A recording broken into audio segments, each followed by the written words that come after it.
Hey Stuart, can you hear me all right? I can, John. Yeah, how are you? Yeah, good. You okay? Very well, thank you. Good. Great. All right. Well, we'll get underway.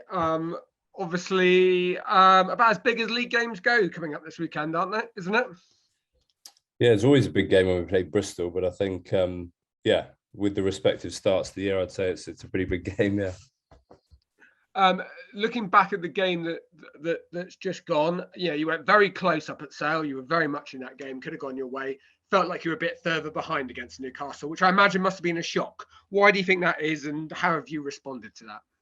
Yeah, it was a frustration. I think, you never go into a Premiership game thinking you're going to absolutely run away with it. They're all hard fights, but I thought we probably put ourselves on the back foot in the first half. And you saw in the second half we put some play together and actually provided some really good moments actually, and missed a couple of opportunities, I think, 2v1s and stuff on the end of backs plays, but yeah, we put ourselves on the back foot with the set piece and discipline in the first half, and that was the biggest disappointment. Is that, in theory, relatively easy to correct? Yeah, to a degree. It doesn't mean it gets fixed overnight, but it means it's, we know that there's some fundamental factors that affect how well you play in a half. So if you're giving away 10 penalties in a half, the chances are you're going to be, on the back foot. So that's a positive in that we know that that's a factor that needs to change, definitely. Now, I imagine in an ideal world, when you introduce youngsters into your team, you'd like to flank them with experienced people either side. Obviously, through no fault of your own, you've now got 9, 10, and 12 who are about 21, 22 between them, maybe not even that. How are you dealing with that, and what challenges does that kind of present? Yeah, of course. I think if you wrote down on a piece of paper at the start of the year how you map those guys into the team, you'd probably want a bit of time with Landy playing outside Ben Spencer, or Foxy playing inside Sips, or all those different combinations that you rightly you talk about there, John. But I think those guys, to be fair, that they really have stood up in training and in the games. I thought Oj was outstanding against Newcastle. Some of the stuff on the ball, but the off the ball stuff that you don't really see, the unseen work, was outstanding when we go back through it. So it's a massive learning curve for them every week when they go out. Not because they're bad players at all. They're all three of them that you mentioned there are outstanding young prospects, but the Premiership is a real tough place to learn. So that it is big learning curve for them. And what I love about all three of them is that they come in hungry to understand what could have happened differently, what could have been done. And they are learning from every moment on the field. They are learning for sure. Well, I don't want to obviously really pull people out, but it felt like maybe looking at the tape, Ollie Fox possibly at fault for a couple of those softer tries early on. Is it just a huge learning opportunity, like you're saying, for him and for the players around him to make sure he's protected?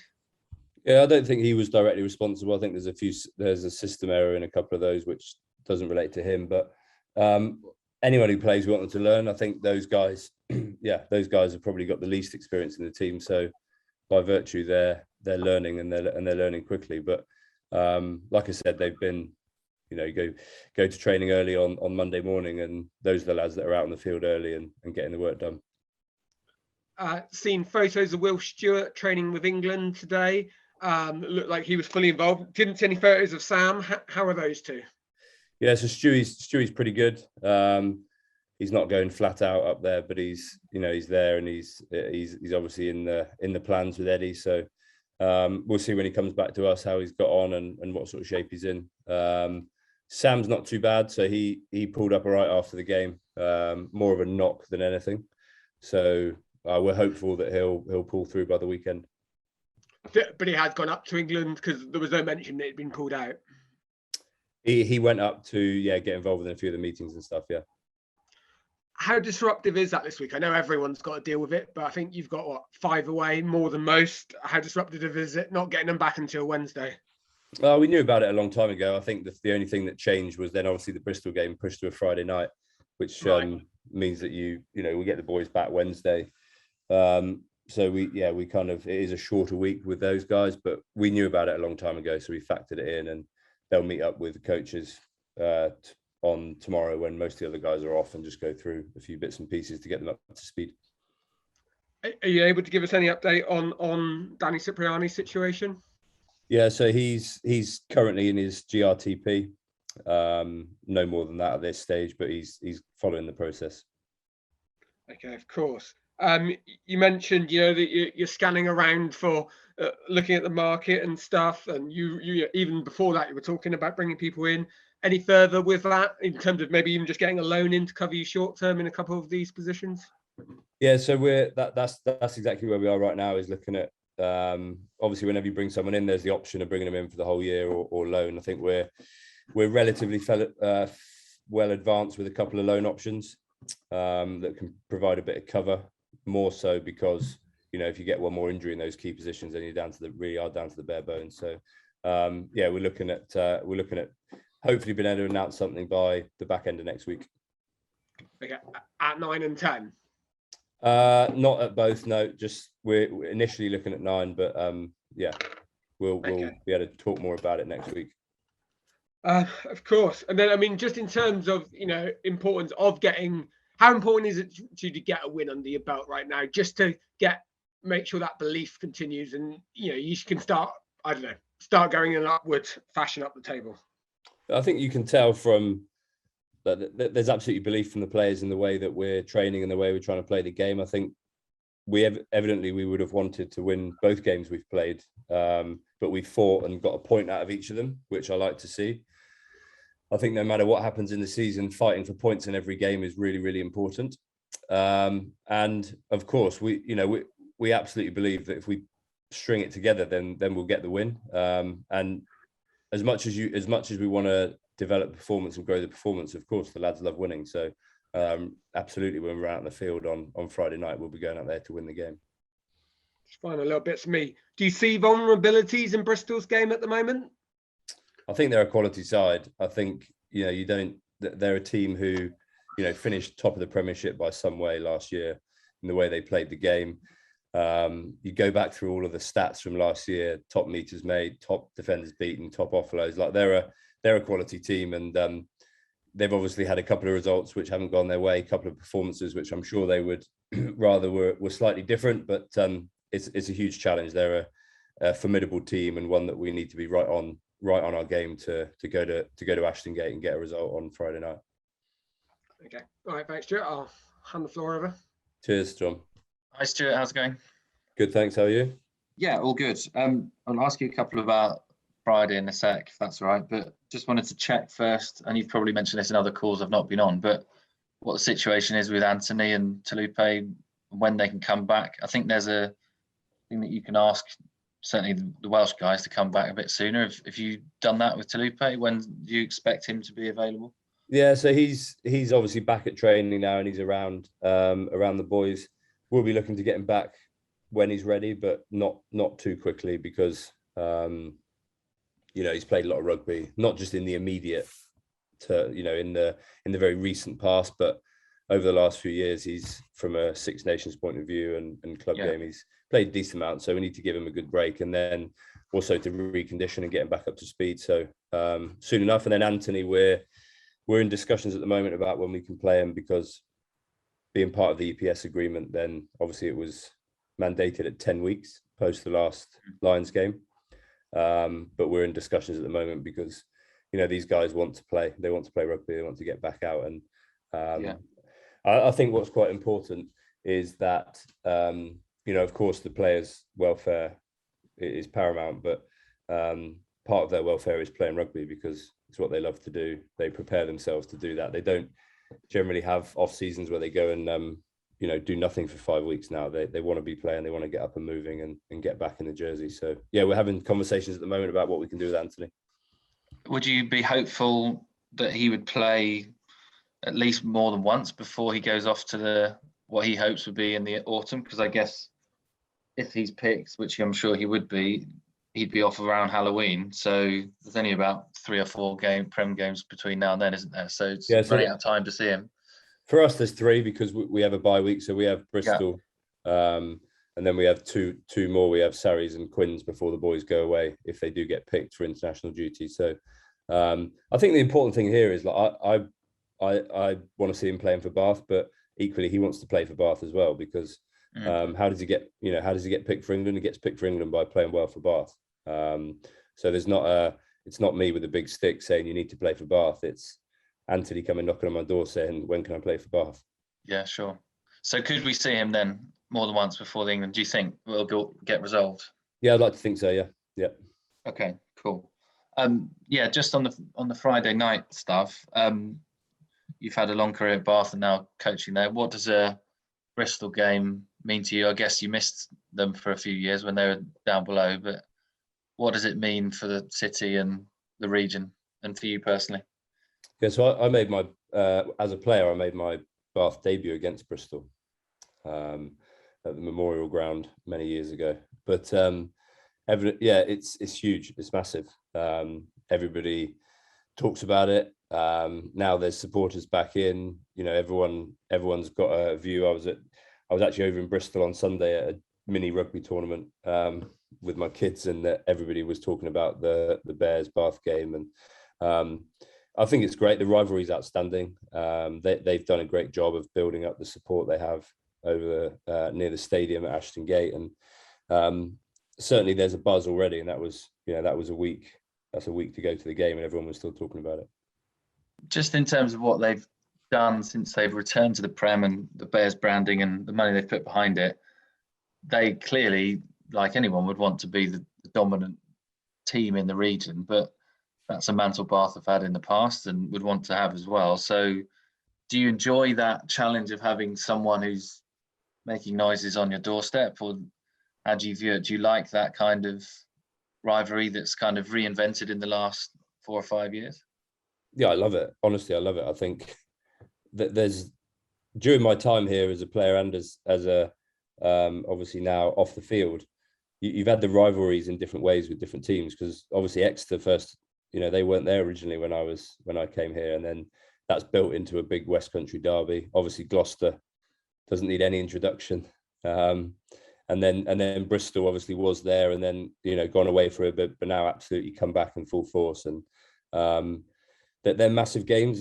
They're huge games. Rugby's that in this area of the country, rugby's the number one sport, and to have all those teams in the West Country, yeah, I love it. It adds a bit of edge to the games, and always a bit of healthy banter, which is it's what the game needs. I think it's entertaining. Look forward to seeing all that come out on Friday night. Cool. Thanks very much. I'll let Ben have a go. Cheers, mate.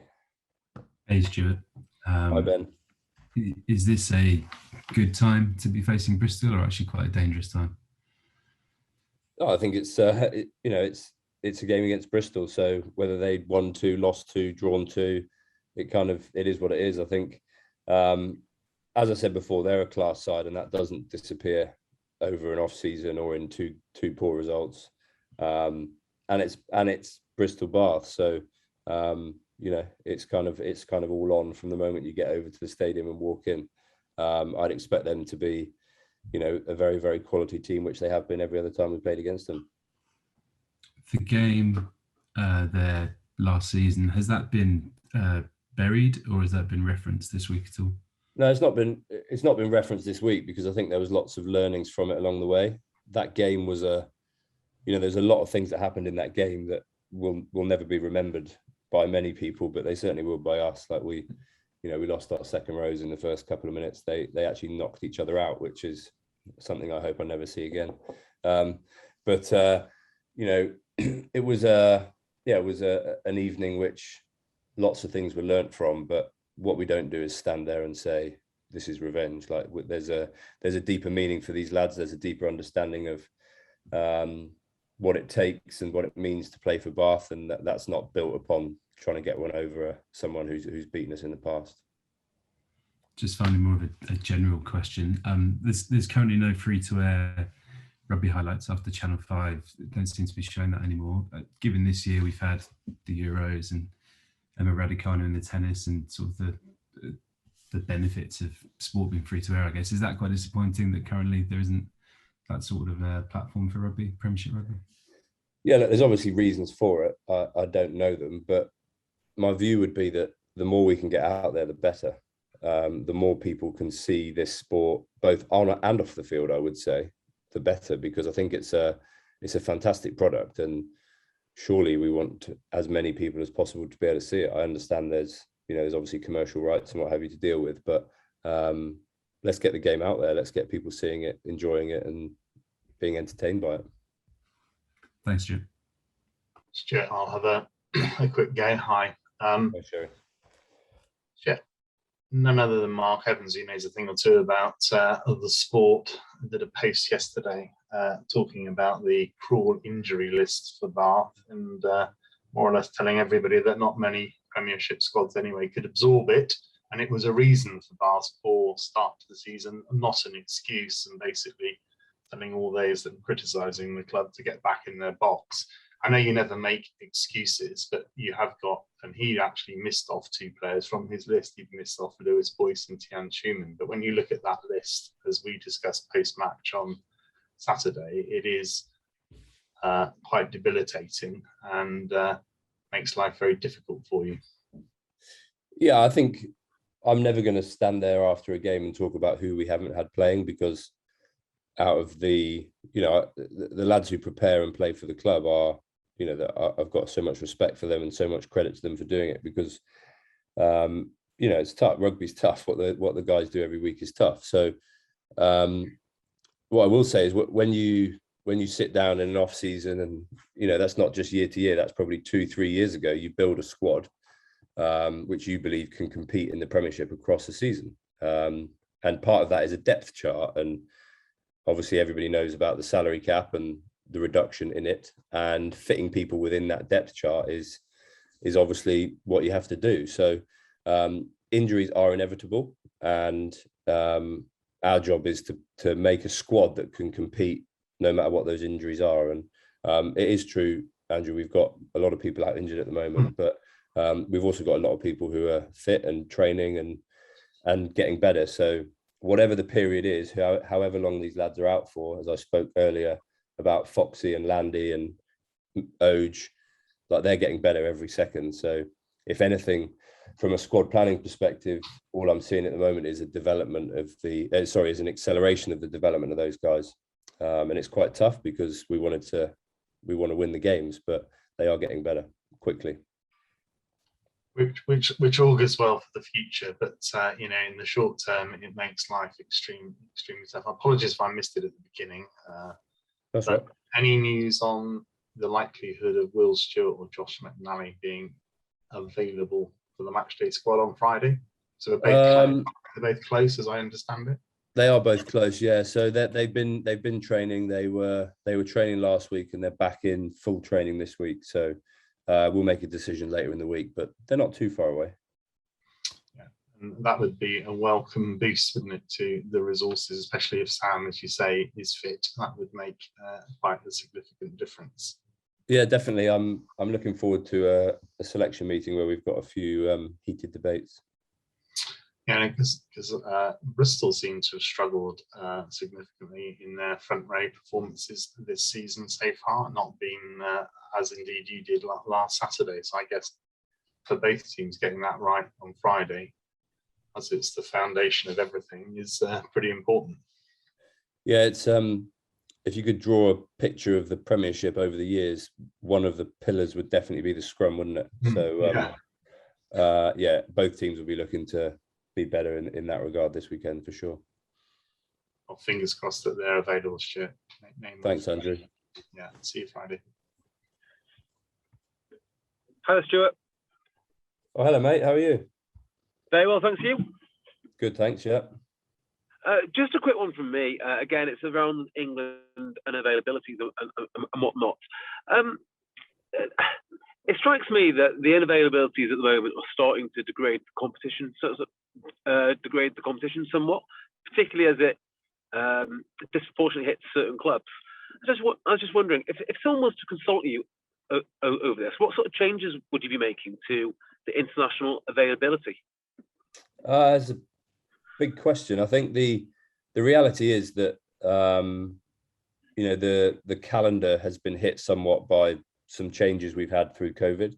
Like if you're asking me, what would be the best outcome would be to have as few crossovers as possible. We want to be able to have our very best players playing for Bath every weekend, and you can have the argument, you say, well, you shouldn't sign internationals then, but actually if you look through our team, there's only 2 players here that were internationals when they came. The rest of them have become internationals while they've been at the club. So I believe from an international game point of view, from a club game point of view, clubs should be rewarded and encouraged for growing international players, and certainly by having up to 14 crossover weekends across different competitions, then that's not ideal for international players. No, and just a nice little factoid there. Can you tell me who the 2 players were who came as internationals? Because that is a great fact. Talupe. Yeah. And Ben Spencer. Oh, Sips now as well. Sips now as well. But yeah. Excellent. All right. Well, best luck for Friday. Thank you.